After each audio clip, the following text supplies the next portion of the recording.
Lost in Dissoteria.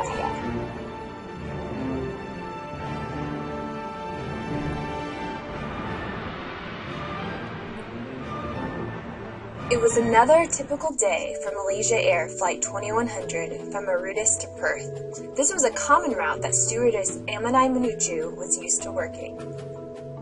This is your Captain Maximus speaking. We have ascended to 25,000 feet and it should be smooth sailing from here. So sit back, relax, and enjoy your flight. Can I get you something to drink, ma'am? Amanai thought that this was just going to be another easy flight until Captain Maximus saw something strange. Amanai, please report to the cockpit. Yes, Maximus. Do you need some orange juice or a snack? Yes, a snack would be nice, but more importantly, I see something strange in the distance. Do you see that? Up ahead, a looming purple dot continues to grow bigger in size as they travel forward. That's weird. I wonder what it could be. Maximus tries frantically to get in touch with the ground crew and attempts to avoid the purple mass that just gets bigger. Maximus to ground crew, Maximus to ground crew. Can you hear me? Flight 2100 is approaching an odd purple mass. We need help. Please respond quickly. Unfortunately, the ground crew lost connection to the flight and never did hear Captain Maximus. Flight 2100 was about to go on the adventure of a lifetime. As the mass got closer, the plane started to shake and the passengers began to yell.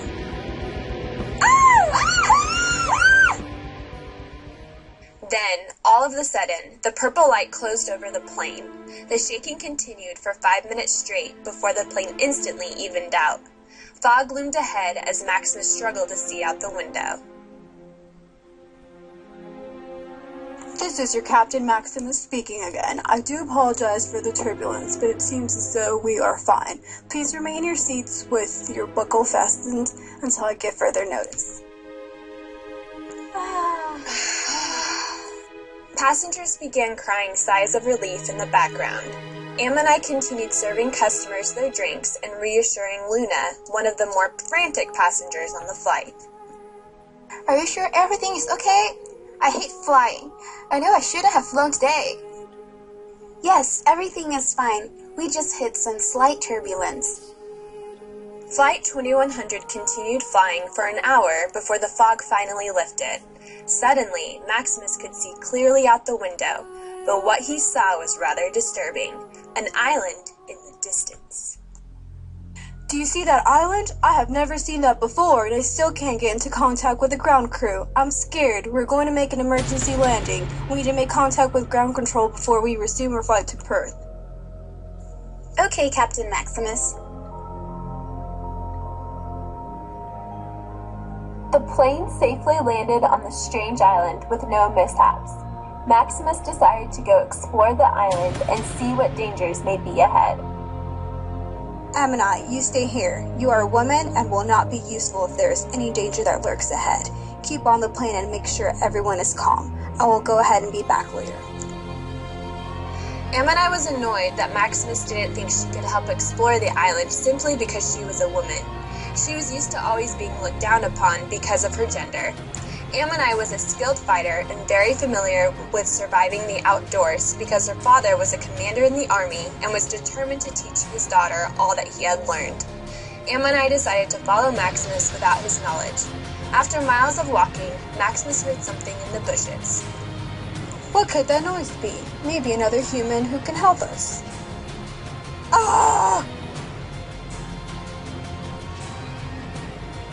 Suddenly, huge insect-looking creatures popped out of the bushes and attacked Maximus. Oh no, Maximus! Amanai tried to help Maximus run away, but it was too late. The insect creatures had already killed poor Maximus. Thankfully, Amanai was a very fast runner and she was able to get away. She ran back as fast as she could to the plane. Amanai quickly gathered the other stewardesses and came up with a plan to kill the evil insect creatures. We must kill these insects, and quickly.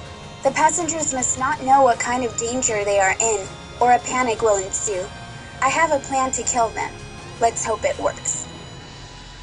As Ammonai and the other workers began to form their plan, Luna lurked in the distance, overhearing that there was trouble on this strange island, and she instantly began to panic. Giant insects that will kill us all? Ah! I must get off this island! Filled with fear, Luna began running towards the island. Oh no, the insects will get her! I will run after her! Ammonai chased Luna into the island, but was not fast enough to catch the crazy passenger. Ammonai caught up just in time to witness a giant insect take hold of Luna and eat her. Feeling stressed by the day's events, Ammonai decided to take a smoke break and try to get her mind around the dire situation she was in. She hid in the bushes, puffing her cigarette, while observing the nature of the insects she was determined to destroy. As her cigarette began to burn, she noticed that the insects were greatly bothered by the smell. One ghastly insect was so bothered by the smell that he began to cough and gasp for air. Before long, the smell of the cigarette was no match for the insect, and he choked to death on the smoke while all the other insects ran off. Aha! I know now how to kill these evil insects. I will burn my cigarettes around the insects to weaken their strength, and then we'll fight them to the death. Ammonai quickly ran back to the plane, thinking that she had discovered the key to defeating the insects. She was running so fast that she failed to notice the log that lied up ahead. Suddenly, Ammonai tripped and fell headfirst down a hill. She hit her head on a rock and fell unconscious. While she laid there, she had a vision. A white light came to her, and she heard a deep and stern voice. Ammonai, listen, you are trying to defeat the wrong creatures. I am the great Orid, and I know everything about the planet you are on. The planet is called Dissoteria, and the insects you see are the Dissoterians. The real evil on this island is Dr. Bersha Deiva. He is a human just like you, and discovered this planet years ago. Dr. Deiva grew up in a very wealthy family, but he was bullied by many of his classmates while he was younger because he always flaunted his riches. He learned to hate his classmates and distance himself from other people the older he grew. When he discovered Dissoteria, he learned how to create a new life and bred the Dissoterians. The Dissoterians are not evil.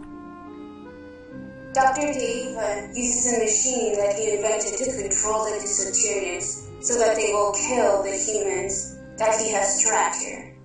Dr. Deiva finds pleasure in seeing other people die at the hands of the Dissoteria. In order to save yourself and the other passengers, you must kill Dr. Deiva. He lives inside a tree in the middle of the island. You will know that it is the right tree because it reeks of garlic and anchovies, his two favorite foods. Now wake up and go find the evil Dr. Deiva and kill him. Instantly, Ammonai woke up and knew what she had to do. She ran into the island in order to find the smelly tree that Dr. Deiva resided in. After days of searching, Ammonai was beginning to lose hope that she would ever find the smelling tree when all of a sudden, a wind blew in her direction. What is that smell? Anchovies and garlic! I must follow the smell and find Dr. Deiva. It wasn't long before Ammonai's extra-sensitive nose led her to the evil tree. Now it's time to finally destroy the evil Dr. Deiva. Dr. Deiva was lounging in a hammock, eating anchovies and garlic, when Ammonai sneak attacked the evil doctor. Wham! Dr. Deiva, you have been killing humans by controlling the poor Dissoterians for too long. It's time for you to die. Dr. Deiva attempted to fight back, but was no match for Ammonai. Ammonai's father had taught her well, and she was able to foresee every punch that Dr. Deiva attempted to use. It wasn't long before Ammonai hit Dr. Deiva right in his head, and he fell unconscious. I'm sorry, Dr. Deiva, but you are a threat to both humans and the insects that reside on this island. It is time for you to die. And with that, Ammonai punched him one more time in the head, which killed him right then. The Dissoterias that Ammonai thought were evil suddenly became free of the mind control that Dr. Diva had used on them. As Ammonai returned to the plane, she saw a Dissoteria in the distance. The Dissoteria was not as barbaric as it had appeared before. In fact, it slowly approached Ammonai and began to speak in perfect English. Peaceful greetings. My name is Karis, and I must thank you for saving me and my kind. The evil Dr. Daiva created us when he first came to this island over 30 years ago.